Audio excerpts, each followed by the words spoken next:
नमोबुद्धाय. जय भीम मित्रमैत्रिणींनो. आजचा आपला विषय आहे पवित्र स्थळ लुंबिनी. सिद्धार्थ गौतमांचा जन्म इसवी पूर्व 563ला शालवृक्षाखाली लुंबिनी वनात झाला.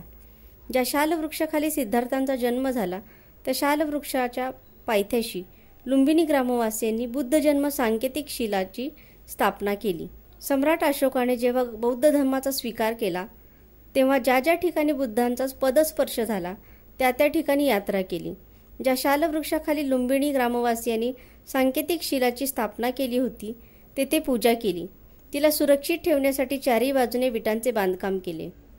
सम्राट अशोकाने या ठिकाणी स्तंभ स्थापित केलेले आहे. त्या स्तंभावर ब्राह्मी लिपीत संदेश कोरला आहे. या लुंबिनी परिसरात शाक्यमुनी गौतम बुद्धांचा जन्म झाला म्हणून हे गाव सम्राट अशोकाने करमुक्त केले. त्याचबरोबर चैत्यस्तूप, महामाया देवी मंदिर देखील याच ठिकाणी आहे. ज्या तलावात महामायेने सिद्धार्थ गौतमाला स्नान घातले त्याचे प्रतीक म्हणून तलाव आहे.